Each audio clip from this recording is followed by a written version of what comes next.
1930-40 का समय था।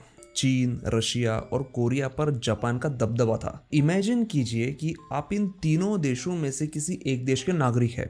तो उस समय किसी भी वक्त जापान सरकार की एक वैन आपके सामने आकर खड़ी हो जाती थी और आपको उस वैन में बैठने के सिवाय कोई दूसरा ऑप्शन नहीं होता था और आपको ये बोलकर उस वैन में बिठाया जाता था कि आपको epidemic prevention and water purification department में लेकर जा रहे हैं। लेकिन जैसे ही उस वैन में आप बैठ गए, आपका नाम, आपकी पहचान मिटा दी जाती और आपको पहचान के तौर पर एक नंबर दिया जाता, जैसा जेल के कैदियों को मिलता है। बाहरी दुनिया से आपका कनेक्शन टूट जाता और आपको एक ऐसे सिर्फ नाम के epidemic prevention and water purification department में ले जाते जहां पर एपिडेमिक प्रिवेंशन तो बिल्कुल होता ही नहीं था, बल्कि जबरदस्ती का एपिडेमिक फैलाना कैसे है इस पर रिसर्च होती थी। और एक बार अगर आप इस बिल्डिंग के कंपाउंड के अंदर दाखिल हो गए तो आपके ऊपर शुरू हो जाएंगे भयानक एक्सपेरिमेंट्स। और ये एक्सपेरिमेंट्स जहां होते थे वहां का नाम था यूनिट 731। ये जो यूनिट 731 नाम की जगह थी, ये कई सारे रिसर्च लैब्स का हब था जहां पर केमिकल वॉरफेयर रिसर्च होता था। एटलीस्ट बाहर के लोग तो यही जानते थे। और नाजियों ने जो इसके पहले केमिकल वेपन्स इस्तेमाल किए थे, उनके कारनामों से इंस्पायर होकर ही कुछ शैतानी दिमाग वाले डॉक्टर्स ने इस यूनिट को बनाया था। 1932 में surgeon general of Japanese army शिरो इशी, जो जापान के आर्मी का चीफ मेडिकल ऑफिसर भी था, उसने जापान के हाई रैंकिंग ऑफिशियल्स के सामने एक प्रपोजल रखा कि हमें एक ऐसा स्पेशल यूनिट बनाना चाहिए जहां हम अलग अलग बायोलॉजिकल एक्सपेरिमेंट्स कर सके, ताकि हम मेडिकल फील्ड में और भी डेवलपमेंट कर पाए और हमारी आर्मी और मजबूत हो जाए। ये तो सब कहने की बातें थी, उसके मन में कुछ और ही चल रहा था। इस यूनिट का नाम रखा गया यूनिट 731। ये नॉर्थ ईस्ट चाइना के हर्बिन पिंगफैन डिस्ट्रिक्ट में था और इस पूरे एरिया में इस यूनिट की 100 से ऊपर बिल्डिंग्स थी।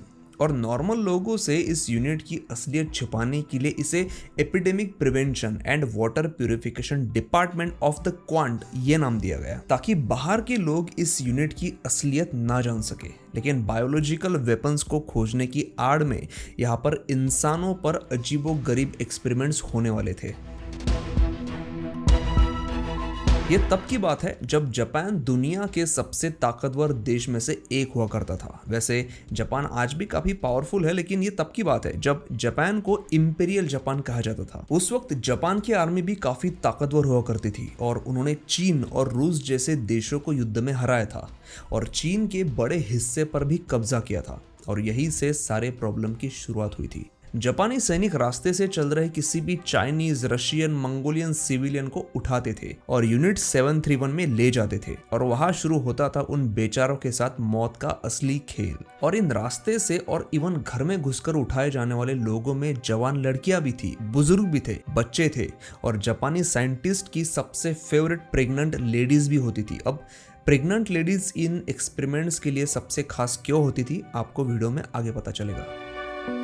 देखो, अब वर्ल्ड वॉर 2 कैसे खत्म हुआ हम जानते हैं। नागासाकी और हिरोशिमा पर हमला हुआ था, जिसके बाद जापान ने सरेंडर कर दिया था। ज्यादातर लोगों को यही स्टोरी पता है, लेकिन इसके पहले जापान के उस यूनिट में क्या हुआ था, असली कहानी वो है। जब इस यूनिट में लोगों को लाया जाता तो उनकी शुरुआत तो काफी अच्छी होती थी। उन्हें अच्छे से खिलाया पिलाया जाता, उनकी अच्छी सेहत बनाई जाती।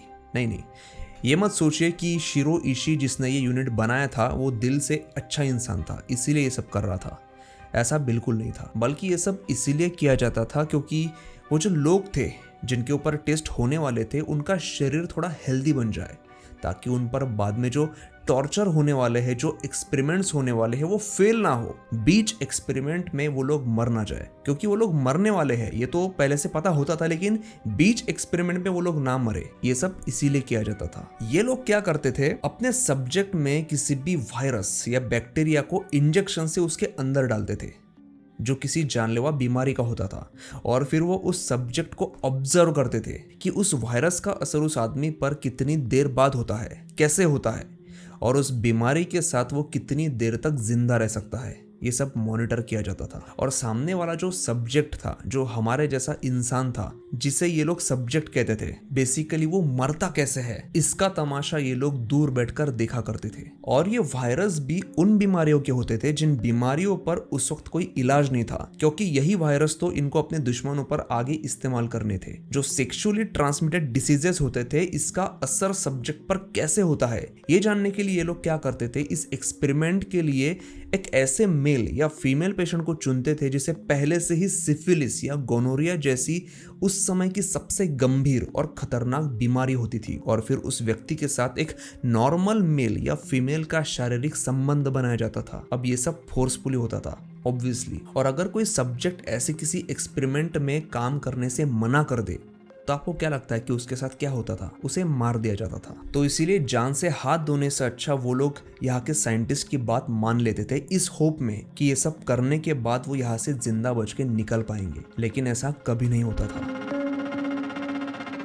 जापानी साइंटिस्ट को ये पता लगाना था कि उनके जापानीज सोल्जर को फ्रॉस्ट बाइट से कैसे बचाया जाए, उन्हें 0 डिग्री टेम्परेचर में जिंदा कैसे रखा जाए। तो ये क्या करते थे, पहले उन कैदियों को कोल्ड टेम्परेचर में रखते थे तब तक जब तक कि उनके हाथ पैर ठंड से जम ना जाए, और उनके हाथों पर तब तक मारा जाता था जब तक उनके हाथ लकड़ी जैसे सख्त ना बन जाए, और फिर उनके हाथों पर उबला हुआ पानी डाला जाता था, उनके हाथों को आग लगाई जाती और उसका इफेक्ट ऑब्जर्व किया जाता। और जापानियों की ये सारी हरकतें सुनकर अगर आपको ऐसा लग रहा है कि वो बहुत क्रूर थे, तो ऐसा नहीं था। उनको इतने जल्दी जज मत कीजिए, क्योंकि अभी तो मैंने पूरा किस्सा आपको बताया ही नहीं है।